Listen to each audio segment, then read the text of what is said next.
Bom dia para todo mundo. Deixa eu iniciar agradecendo essa oportunidade de servir a Suane. Gratidão, Fernanda, pelo convite e parabéns por esse encontro. Está sendo realmente divino, cumprindo o seu objetivo, que é o despertar da consciência suprema. Então eu me sinto honrado de estar aqui agora e desafiado, porque eu acho que nunca na organização eu apresentei um PowerPoint. Aí decidi fazer um PowerPoint. Surgiu algo dentro de mim incontrolável. Inclusive, quando a Juliana chegar, digam que eu agradeci a ela. Ah, chegou. Senta aqui na frente, Juliana. A Juliana foi quem fez o PowerPoint, na verdade. Mas aconteceu um super imprevisto. Ontem, ouvindo as palestras de todos os irmãos, tudo que eu coloquei para falar no PowerPoint foi dito.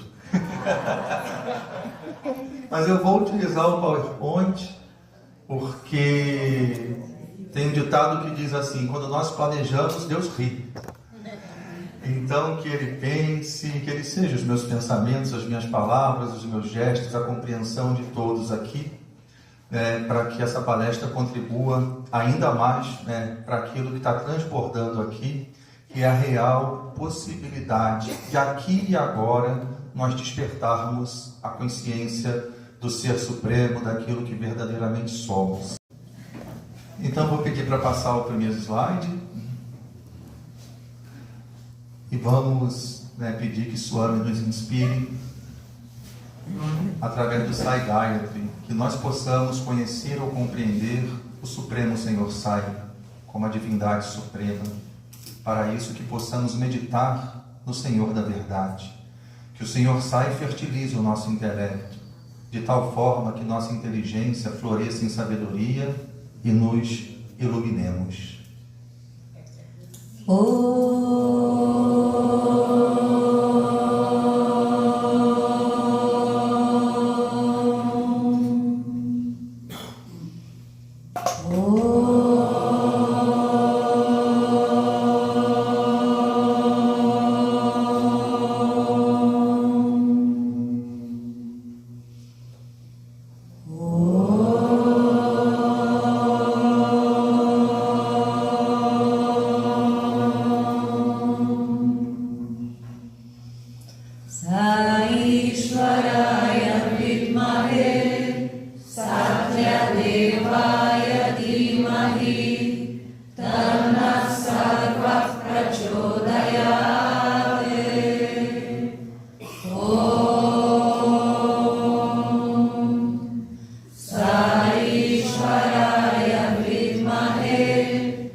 Eu vou pedir que vocês não se atenham muito lendo os ensinamentos, como eu falei, eu mudei um pouquinho o programa, ou ele mudou o programa.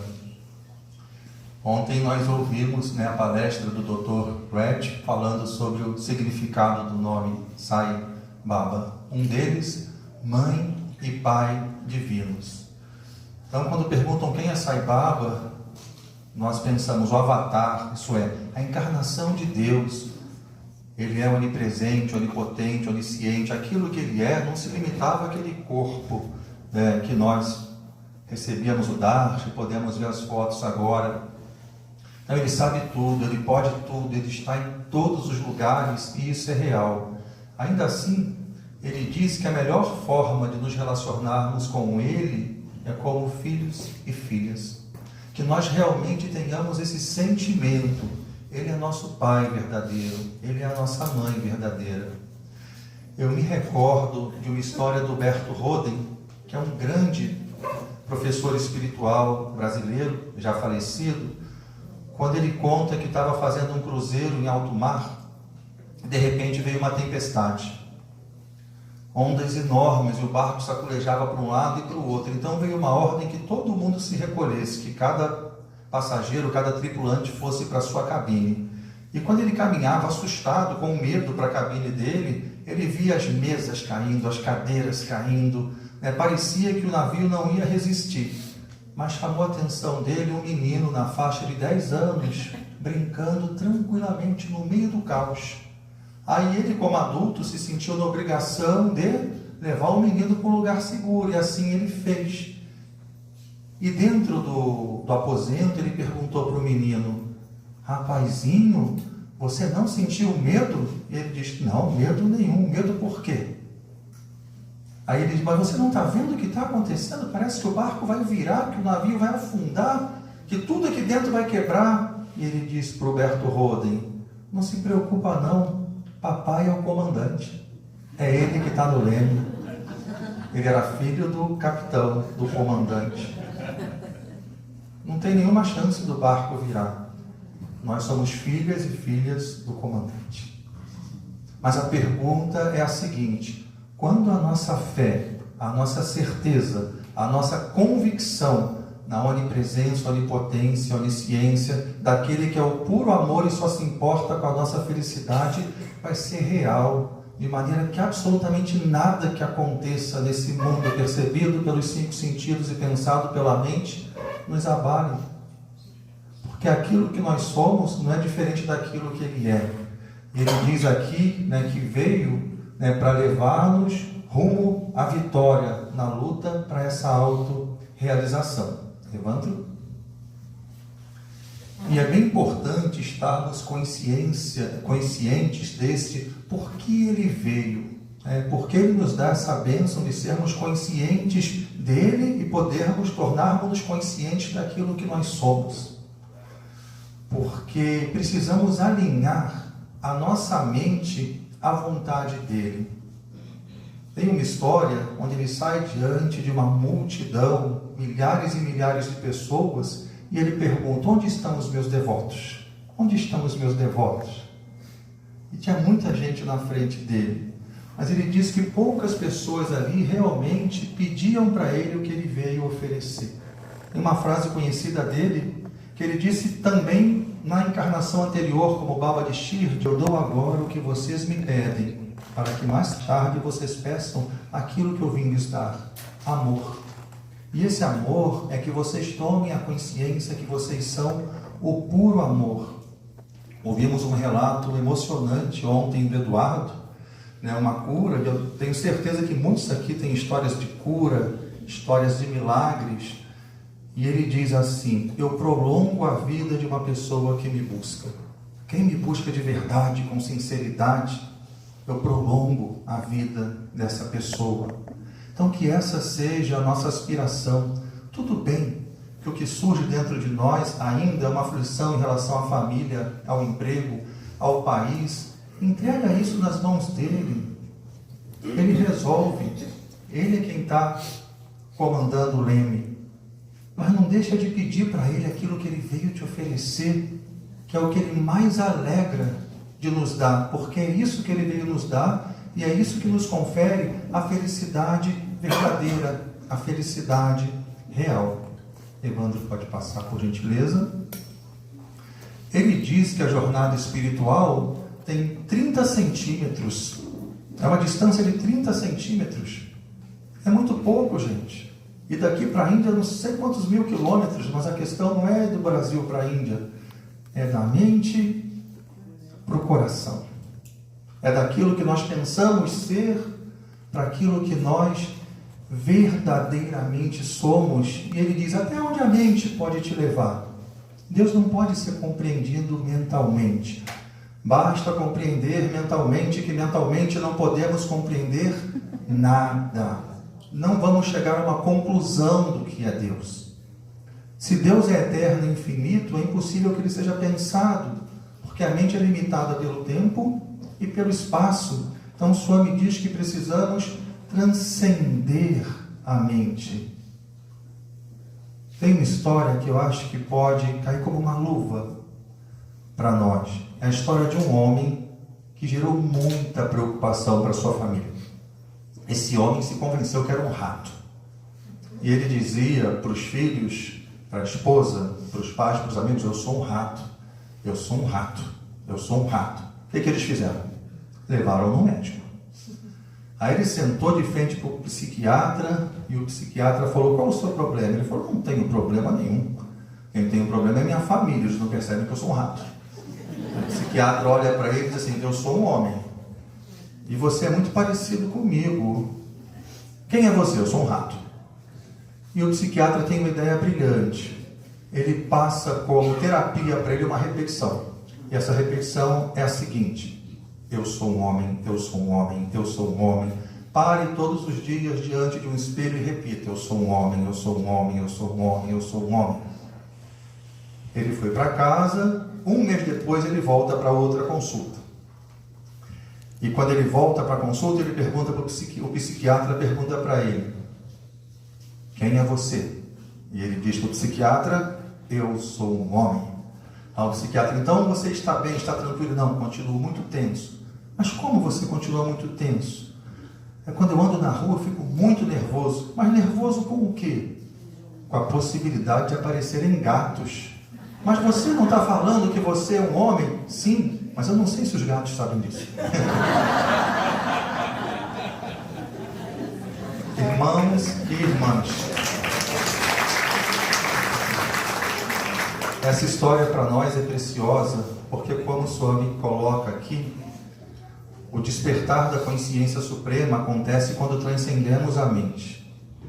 No meio do caminho, essa mente está sendo transformada, mas temos que ser muito cuidadosos, como ensinou Jesus: orai e vigiai. Repetir: eu sou Deus, eu sou Deus, eu sou Deus, que é uma orientação de Swami, é importantíssimo. Mas é importante também admitirmos que essa experiência ainda não é pura. Porque quando vemos esse corpo ameaçado, trememos, tememos. Às vezes, senta ali com a mamãe, filha. Às vezes nos desesperamos. Então, se a consciência ainda não despertou em nós, tudo bem, está perfeito, faz parte da lila, faz parte do jogo divino. Mas não deixa a sua mente te convencer que você atingiu a meta, porque você tem uma convicção disso e tem repetido isso. Você está no caminho, mas em algum momento essa mente cede e a consciência suprema floresce, se revela. Swami diz que a mente é um instrumento que prende, mas que também pode ajudar na libertação. Então vamos adiante ver como essa mente pode nos ajudar nesse processo de libertação. Pode passar, por gentileza. Swami diz que devemos divinizar a nossa vida. Nós não vamos nos transformar em Deus, em hipótese alguma. Aqui e agora somos Deus. O Deus único, não há nada além da divindade única, da consciência suprema. A própria mente, ela é essencialmente divina, mas pelo poder da própria divindade, assim diz Krishna no Bhagavad Gita, surge Maya, meu Maya divino e tão difícil de transpor. Ele estabelece esse jogo. Então surge em nós uma impressão de que somos homens, de que somos mulheres, com pensamentos, emoções, sensações, comportamentos. E é muito importante que compreendamos o seguinte: essa desidentificação com a mente, porque tudo é uma questão, a Fernanda disse isso ontem, de desidentificação. Ela pode passar por várias etapas: pensamentos, comportamento, emoção. Muitas vezes, sem perceber, ficamos presos numa dessas dimensões, e acreditamos que superamos tudo. Então, vamos dar um passo à frente, por gentileza, Evandro? Swami fala sobre a importância, por exemplo, de divinizar as nossas ações. E eu quero colocar essa divinização sempre como uma desidentificação com um dos aspectos da nossa personalidade. Personalidade, do grego persona, que quer dizer máscara. Então Deus toma essa forma humana, como tomou a forma das árvores, dos jardins, do céu, das estrelas, desse auditório. Tudo é Deus, tudo é água, não é Marta. E de repente eu sou um cubo de gelo. Eu me identifico com uma das formas e esqueço da essência, daquilo que é essencial. Então, através de etapas, essa desidentificação pode ir acontecendo. Primeiro, em relação às ações. Eu não sou o pequeno eu egoísta. Esse eu que age sempre pensando em si mesmo, em benefício próprio. Às vezes nem se importando se o outro vai sentir dor, vai ter algum prejuízo. Então, o Swami diz que todas as nossas ações devem ser altruístas. Quem é altruísta? É quem se importa com o próximo, é quem ama o próximo. Ele também diz que nós não devemos nos apegar aos resultados das nossas ações. Aqui agora, que a minha ação seja repleta de amor. Então, eu encontro alegria na ação, não no resultado da ação. Tem gente que diz assim, feliz é quem faz o que gosta. Swami diz, feliz é quem aprende a gostar do que tem para fazer. Esse é um grande ensinamento. Tem gente que fala assim, eu vou fazer alguma coisa para ser feliz de acordo com o resultado. Mas Swami nos ensina, seja feliz fazendo qualquer coisa que seja. Seja feliz aqui e agora. Não se apega ao resultado da ação. Aqui e agora age com amor. E encontra alegria no ser amor. No perceber o quanto de amor existe dentro de você. Em algum momento você vai perceber que não há diferença entre você e o amor.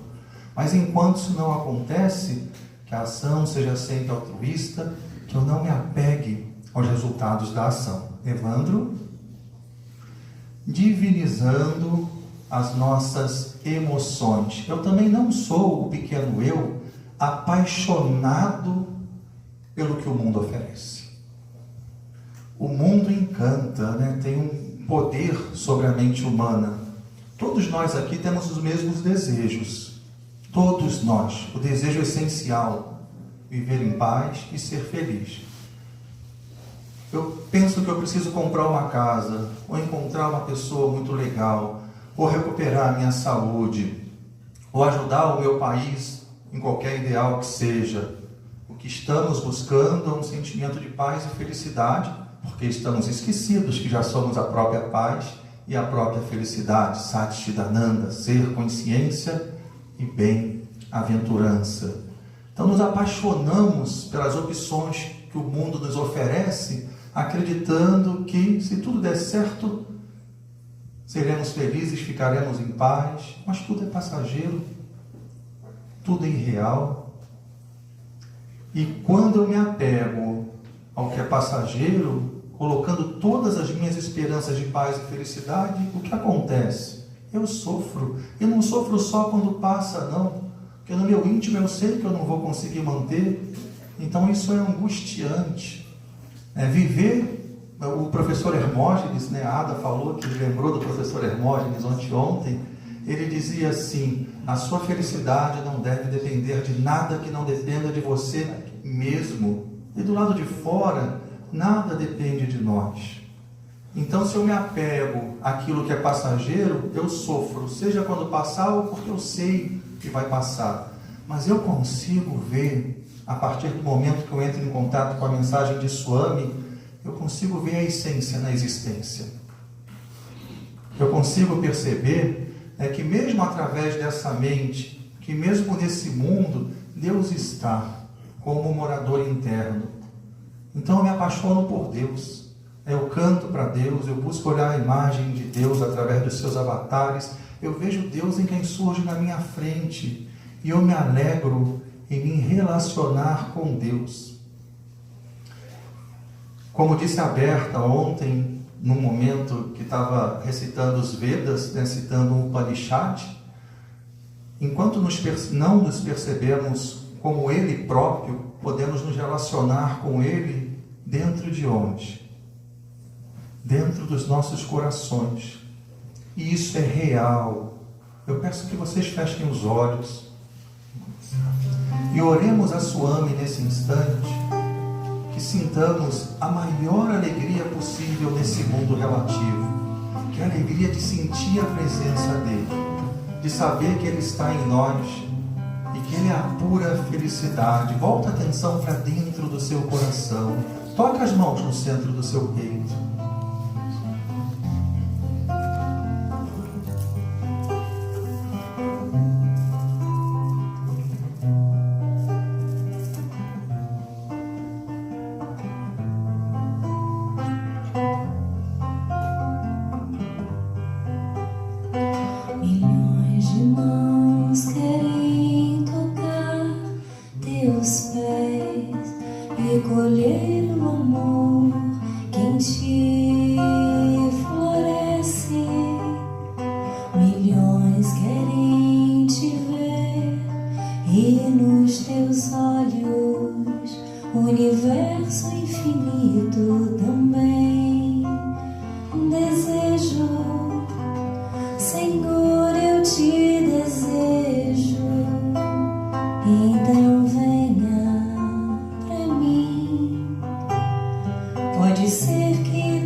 Swami diz que nós não somos essas pessoas que nós acreditamos que nós somos o Atma.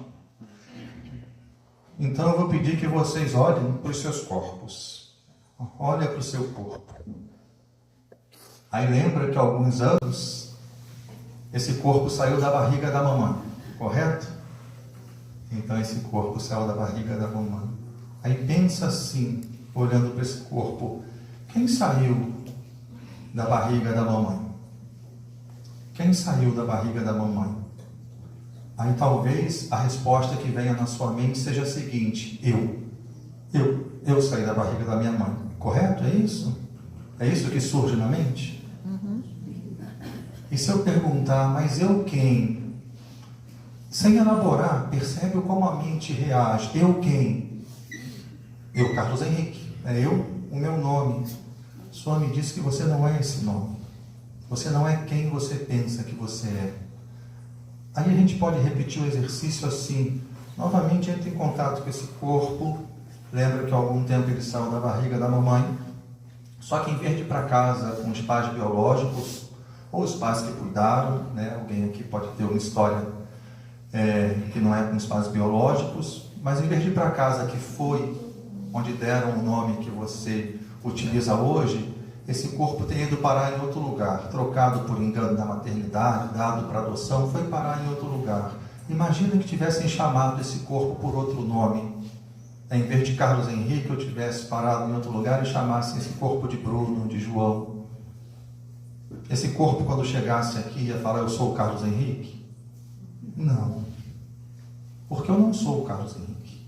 Como vocês também não são esses nomes que é necessário utilizarmos. O problema é quando nos identificamos com eles e com as histórias que vêm a seguir. Eu não sou o Carlos Henrique, ela não é a Fernanda, ela não é a Ada, ela não é a Juliana. Todos somos o Atma, aqui e agora. E quando desenvolvermos a capacidade de questionar isso, e o questionamento está aqui. Quem sou eu? O eu não é o corpo, não é a mente, nem o intelecto. Swami já nos disse, num dos primeiros slides, que para conhecê-lo, para conhecer a si mesmo, precisamos ir além da mente, precisamos nos desidentificar dessa mente. E talvez o maior desafio, o ponto, o nó, como foi dito ontem pela Berta, para que possamos desatar esse nó do coração, seja essa desidentificação com o nome.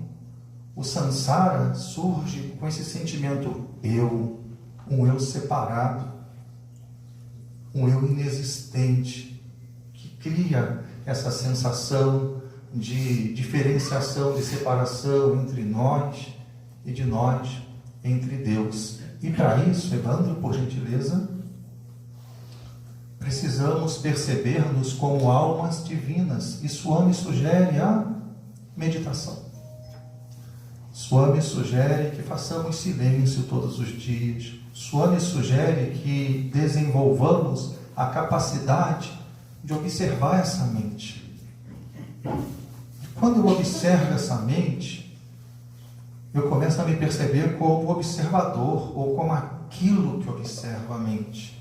E eu posso aprender a repousar, entre aspas, nesse lugar. O mais correto seria dizer repousar em mim mesmo.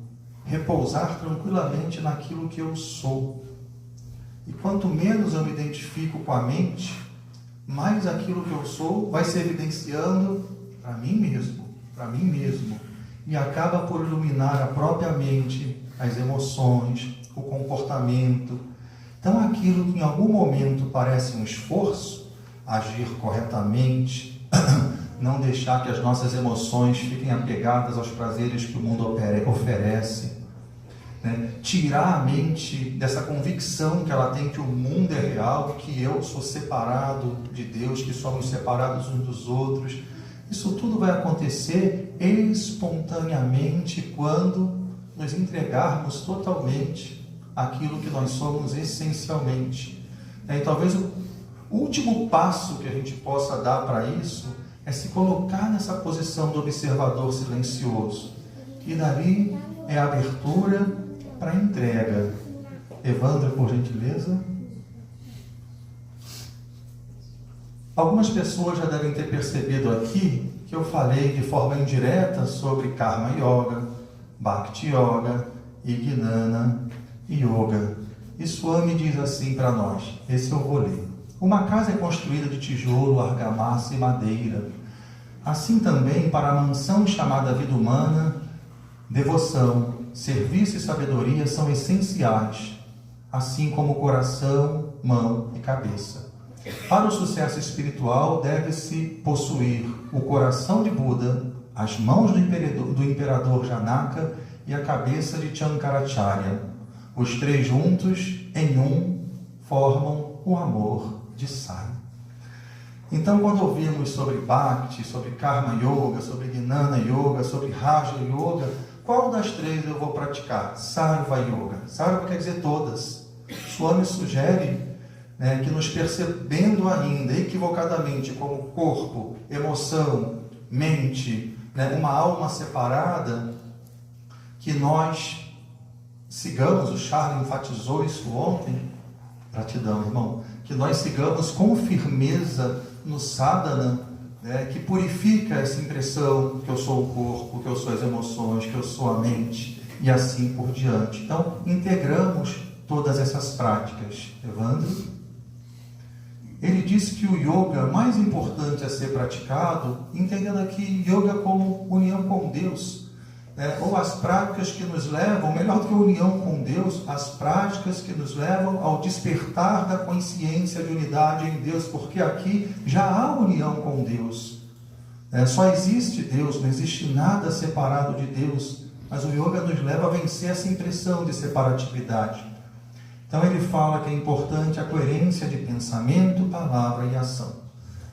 Eu falo de acordo com os meus pensamentos, eu ajo de acordo com a maneira que eu falo. Então, se eu digo eu sou Deus, eu tenho que estar realmente aberto para essa experiência do ser divino. E como? Evandro pode passar, por gentileza? Como divinizar as ações? Aqui um aspecto mais prático dessa palestra. São algumas dicas. E a primeira é a seguinte: abandonar o paradigma do ego e adotar o paradigma espiritual. Qual é o paradigma do ego? Quando o pequeno eu olha para fora, surge assim: o que esse mundo tem para me oferecer? Como eu posso me proteger do mundo? A gente tem que estar muito atento para perceber se não é essa forma de pensar que está norteando o nosso comportamento. E substituir pelo paradigma espiritual. O que eu tenho para oferecer para o mundo? E, se necessário, como eu posso proteger esse mundo? Tem uma nobreza aí, mas também tem um efeito poderoso que acontece dentro de nós. Quando surge na minha mente o que esse mundo tem para me oferecer, como é que eu posso me proteger do mundo? O nome disso é apego e aversão. São dois kleshas, para os professores de yoga. Eu olho para o lado de fora e coloco as minhas esperanças de paz e felicidade do lado de fora de maneira egoísta. Mas quando eu me pergunto o que eu tenho para oferecer para o mundo, como eu posso proteger o mundo, eu olho para onde? Para dentro de mim. E como eu quero oferecer o melhor, eu vou perceber que o melhor está além de mim mesmo, além do Carlos Henrique. O melhor que eu posso oferecer é o amor de Deus. Evandro? Como divinizar as emoções? Eu deixo a seguinte sugestão para vocês. Quando estiverem diante de qualquer pessoa que seja, em qualquer situação, dentro de casa, com a família, aqui no congresso, entre irmãos, no lugar que você trabalha, no trânsito, olha para essa pessoa e se pergunta assim: e se eu estivesse diante do meu melhor amigo, da minha melhor amiga, como eu estaria me sentindo? Um exemplo: imagine no trânsito, você está dirigindo, cuidadoso, na sua faixa, e alguém de maneira irresponsável entra na sua frente, fecha o seu carro, te dá aquele susto. E muitas vezes a mente dispara e vem um xingamento na ponta da sua língua. Mas quando você vê quem está dentro do carro é a sua melhor amiga, o seu melhor amigo, muda totalmente o seu sentimento. Então você respira, se refaz do susto e pode até pedir: olha, seja mais cuidadoso, o que houve com você? Está desatento? Eu mudo totalmente a maneira de olhar. Esse exercício pode ser feito desde já. E se fosse a minha melhor amiga, o meu melhor amigo? Eu não sei se vocês sabem, mas uma das palavras para amigo é mitra. E uma das palavras para amor é maitri. Então são palavras irmãs, assim, tem a mesma raiz. Então esse exercício coloca a gente em contato com o amor dentro de nós. Alguma mente pode reagir assim: tá bom, mas não era o meu melhor amigo. Por isso eu escrevo ali embaixo: aprenda a olhar verdadeiramente. E se eu perguntar para vocês, e se fosse Deus? Deus. E é sempre Deus. Só é Deus. E Deus sempre surge na sua frente com o mesmo objetivo: ensinar-nos a amar, em verdade ensinar-nos que somos o amor. Às vezes a experiência é prazerosa, às vezes a experiência é difícil, mas se olharmos bem, é sempre uma oportunidade de amar. Evandro? Como divinizar a mente? Quando surgirem pensamentos egoístas, nós buscamos não nos identificar com eles. Quem sou eu? Eu sou Deus. Se eu sou Deus, eu não me sinto separado. Se eu sou Deus, eu não quero o mal de ninguém. Se eu sou Deus, eu não me apego aos resultados da minha ação. Então, quando surgirem pensamentos, eu pratico essa não identificação. Eu olho para esses pensamentos e digo: não são meus esses pensamentos, são na minha mente. Durante 1 minuto, eu peço que vocês não pensem em nada. Em absolutamente nada. Não se esforcem para pensar e vocês sabem que não há necessidade de pensar.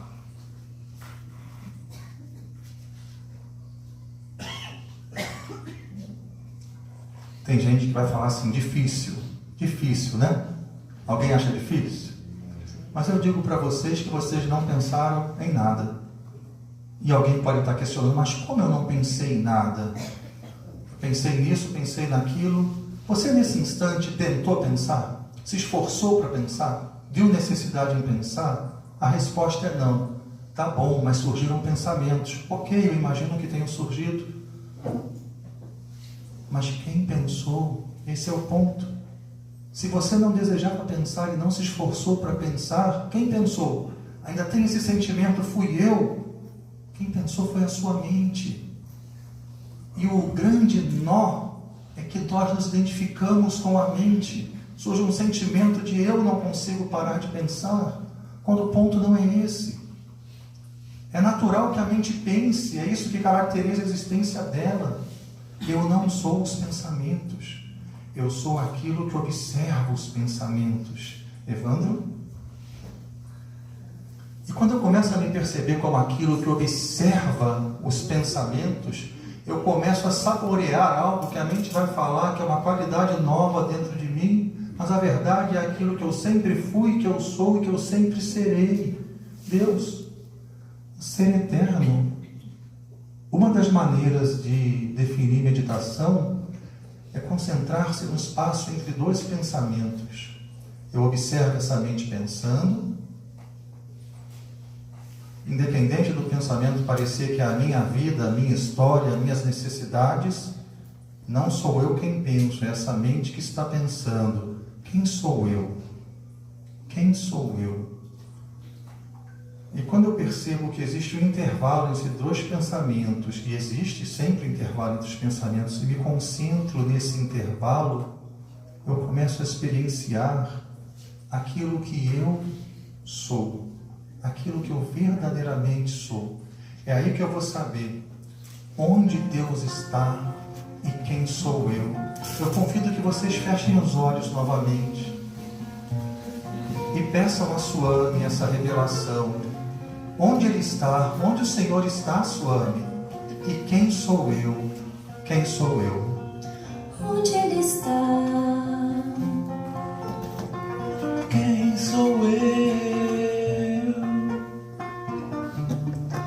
São perguntas feitas através da mente. Está no espaço entre os pensamentos. Eu sou no espaço entre os pensamentos. A pergunta é feita dentro da mente. A resposta é a vida fora dela. A pergunta é feita dentro da prisão. A resposta é a libertação. A pergunta é feita durante o sonho. A resposta é o despertar. A pergunta está na raiz da ilusão. A resposta é a flor da realidade. A pergunta é a ponte que leva a lugar nenhum. A resposta é o fim da travessia. A pergunta exige esforço e concentração. A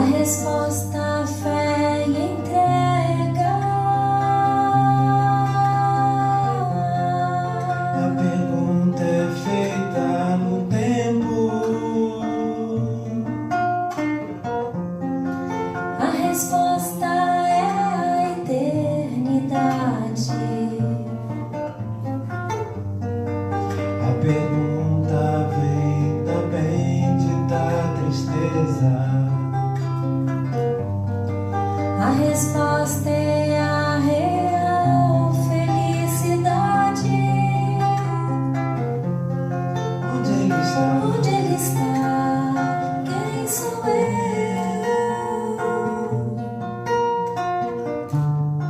São perguntas feitas através da mente. Ele está no espaço entre os pensamentos. Eu sou no espaço entre os pensamentos. A pergunta é a gota de água. A resposta, o oceano de graça. Ele é o oceano de graça. Eu sou o oceano de graça. Onde ele está? Onde ele está? Quem sou eu? Onde ele está? Onde ele está? Quem sou eu?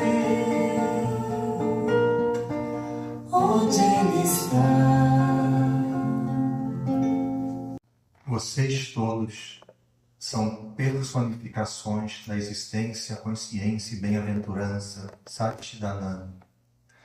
Apenas não estão conscientes disso, imaginam ser este ou aquele indivíduo, sujeitos a esta ou aquela limitação.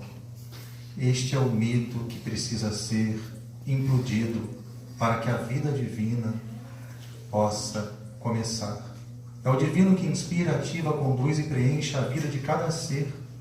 Não importa quão simples ou complexa possa ser a sua estrutura física, do átomo ao universo, cada uma das entidades aqui se movendo em direção ao estuário, aonde irá se fundir com o oceano de bem-aventurança.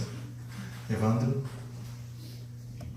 Então que nesse instante, depois de sentir Deus dentro, nós nos abramos para perceber que tudo é Deus. Não existe nada aqui e agora que não seja Deus.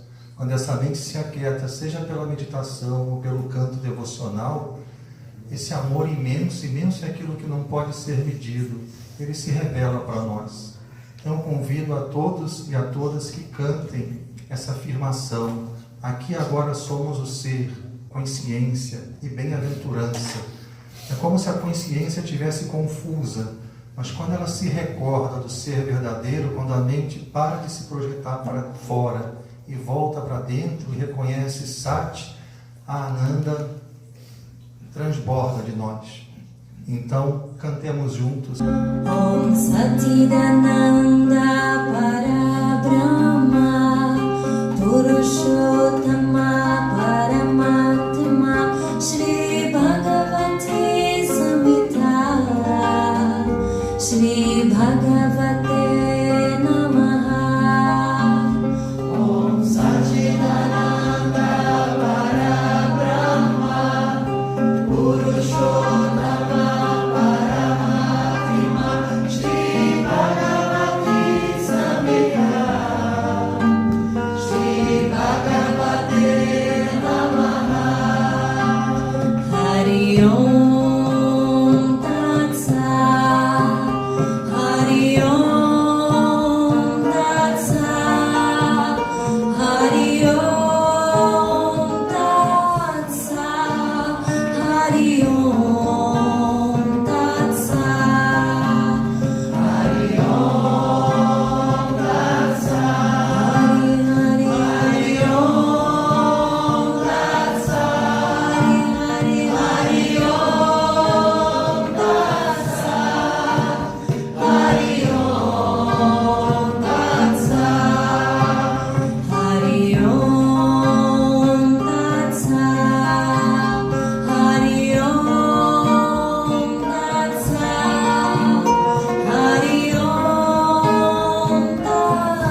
Jason. Evandro. Minha única ordem, sejam felizes. Felicidade é a união com Deus, que quer dizer o despertar da consciência suprema. Gratidão.